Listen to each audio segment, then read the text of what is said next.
The NBA's All-Star Game has always been an exhibition first, a celebration of the biggest stars in the association.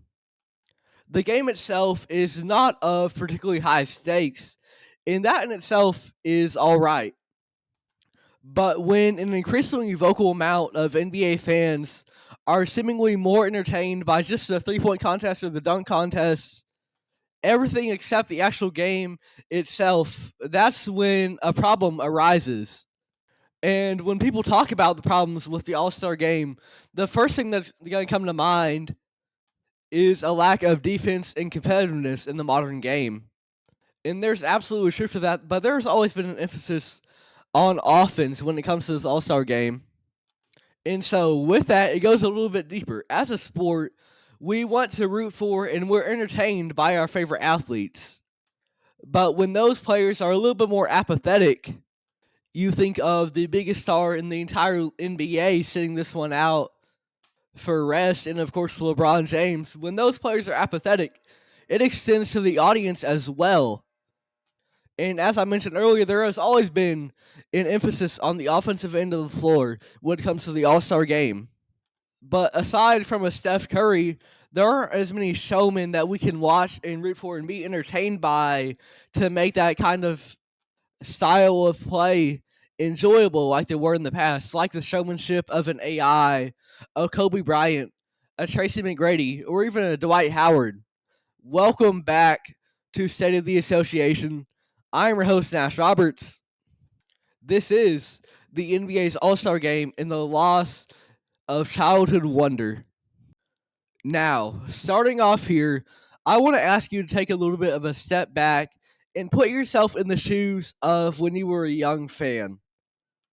And I know this was certainly the case for me. You go back, and at that point in time, you weren't really worried about the X's and O's, about a zone defense versus a man, or an overabundance of offense that we call out nowadays.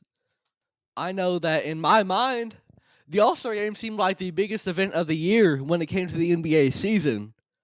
Because you turn that TV on, and it's the best players in the world all playing against one another. You get to see guys that would never be able to team together outside of the Olympics or the All-Star Game. They get to play together. You can kind of compare it to the World Cup in a way where these guys who are on various clubs across the world, they combine to play together for their country. And it's really special because they're all united under one purpose to represent their nation. And there's a special attachment there, and it's just really cool to see because it's something that you could never truly get elsewhere in the club fashion of the game. And this is the same way in the NBA in theory. It's just these two worlds colliding, and that's really, really cool and something you hardly ever see.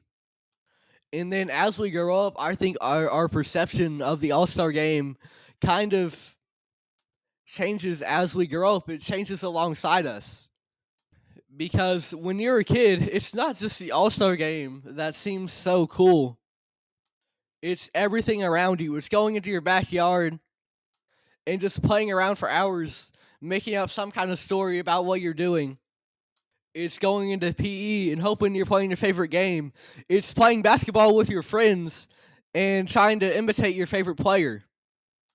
It's those movies that you saw one time, and no matter how well they might hold up today, you have a special place in your heart for them because of the memories that you hold for when you saw them. Everything is innocent, everything is free, everything is full of wonder and discovery and amazement. And that extends to the All-Star game as well.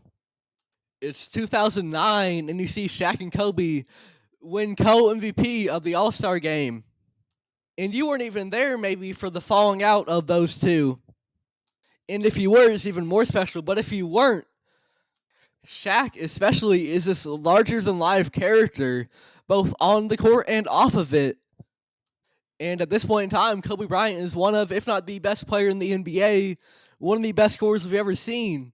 And they win co-MVPs. And this might be a time where you're kind of learning about friendship. That's all the morals in your TV shows and your movies, right? And that was like a good example of friendship right there. Co-MVPs. And you can tie everything back to just growing up with that vivid imagination for everything around you and everything feeling so larger than life. Thinking the McDonald's playpen was the coolest thing in the world because not only do you get to eat from a restaurant that serves you really quickly, and you might even get a toy in your Happy Meal, but you get to play in that same building, and that's all that matters to you at that moment in time. And you're so carefree and such a dreamer, and it doesn't even occur to you to think about that at that moment in time because you're living in that world that you've created for yourself, and you haven't grown up as much and had that mindset kind of take a little bit of a backseat. And the All-Star Game is the most beautiful thing in the entire world. But then, as time goes on, you lose a little bit of that childhood wonder. And you take on more responsibilities, and all of a sudden, it doesn't seem as fun anymore. And that kind of can alter your perception of this competition. You're taken away from a time where you see Carmelo Anthony on the Nuggets or the Knicks, and he's one of the best scorers in the NBA. And by that logic, you win games by scoring points. So he must be one of the best players in the world, one of the most impactful players in the world, and I enjoy watching him play. Carmelo Anthony is one of my favorite players. And as time goes on, if you stick with the game, the responsibilities that you grow to have, they seep into your perception of basketball as a whole. And the All-Star game, in theory, is still pretty similar on paper. You have the best players in the world competing against one another. This year even they added a little tournament. You've got the 3-point contest, and shooters are only getting better.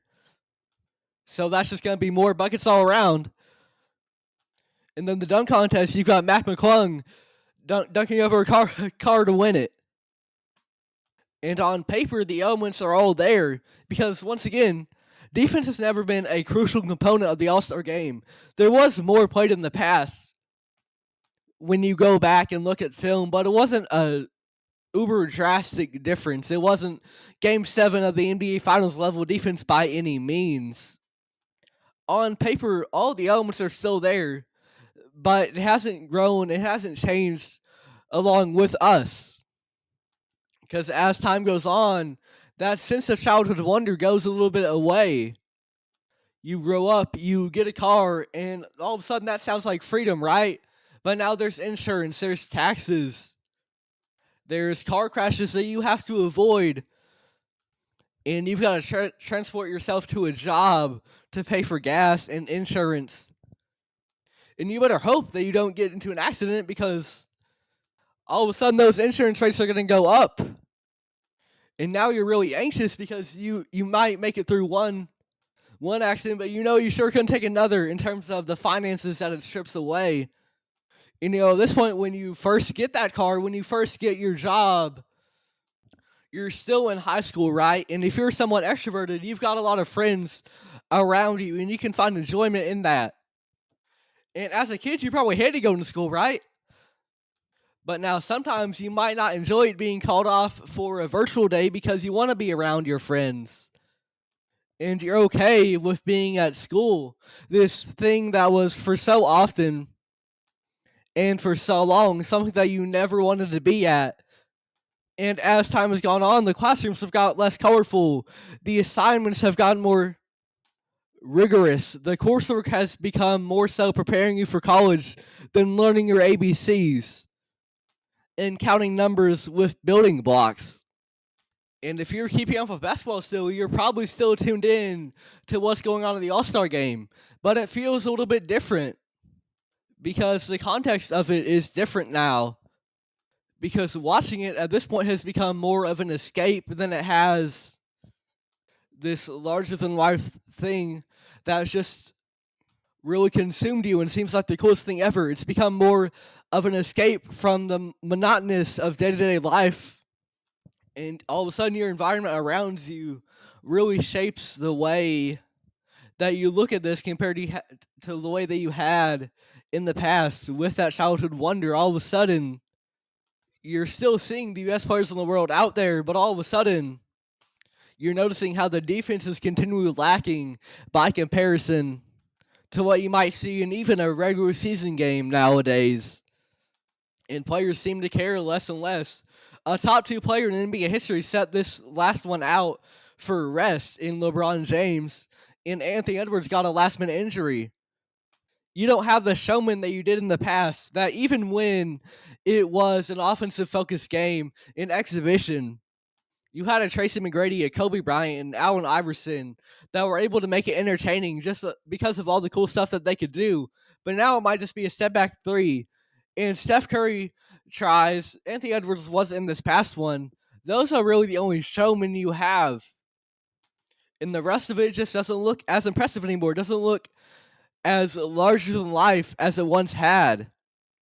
And then now imagine you're out of high school, you're in college, or even beyond that, and maybe you're working a 9 to 5, and you've got to pay bills, you've got taxes, you've got so many responsibilities now, and you have to find time to watch the game.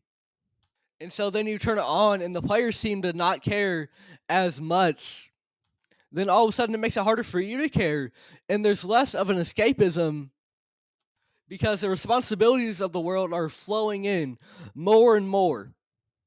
And you just can't get into it like you once had as a child, growing up and watching these guys, these superstars to you, and wanting to either play in the NBA one day or even just going out and going to a game is the coolest thing ever in your mind.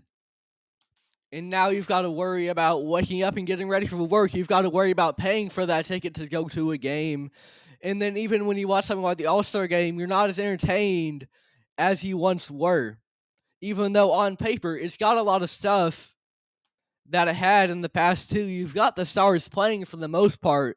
You've got the contest around it. But that childhood wonder is gone. And at this point, there's a chance you've got social media as well, right? And you go on the NBA's Instagram or the Twitter, and you voice your opinion about the All-Star game not being so fun anymore, and what happened to it, when a lot of it just comes down to growing up, and it doesn't feel the same anymore because we don't get that warm, fuzzy, nostalgic feeling from it anymore because we've grown up, but the game itself hasn't changed much. And the elements are there to make it fun, but the childhood wonder, the thing that truly made it whimsical and wonderful, has gone away. Somewhere along the way, the game became an escapism rather than watching it without a care in the world for anything else in the moment. But how do we fix it? How do we bring that excitement back? How do we feel like we did when we were a kid again? Like when we were 5 years old sitting watching the All-Star game in the living room. And that is going the extra mile to try to make it fun again. You're not going to get any younger, but you can feel younger. You can kind of try to recreate that feeling that you once had. Invite your friends over to watch it. Go play some pickup basketball over in the local neighborhood. Go on a walk at the park. Go race your friends. Get some food from a local restaurant and sit down and watch the game with your friends and crack jokes. And try to make the moment better than it might be watching it by yourself. Find the fun in it. You think of one of the biggest video games of all time that connected with not just plenty of children around the world, but some adults as well, is Minecraft. And that is a game where you have to find the fun in it. There's plenty to do, but in its base form, if you kind of look at it half-heartedly, it's you're building stuff, right?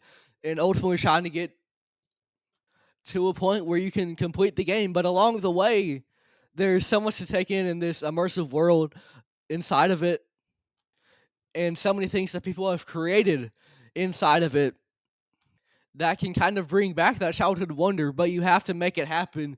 You have to make an effort to have that fun come back. And it's the same thing with this all-star game. You've grown up, the game hasn't. So take yourself back to when you were a kid and what you would think would be the most enjoyable experience for you. You might be working a job now, and just put your phone on do not disturb when you're away, just for one night, and have a good time with your friends and watch the game.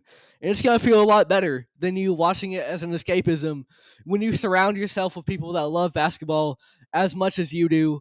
And the All Star game in itself is not as entertaining as it might have seemed when you were a kid.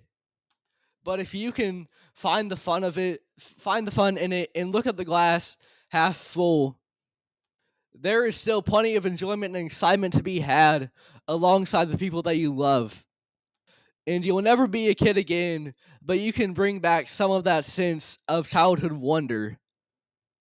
These players may not be larger than life anymore. The game may not be larger than life anymore. But the moment and the memories that you create can be. And that is all for today's episode of State of the Association. I'm your host, Nash Roberts. Thank you very much for listening.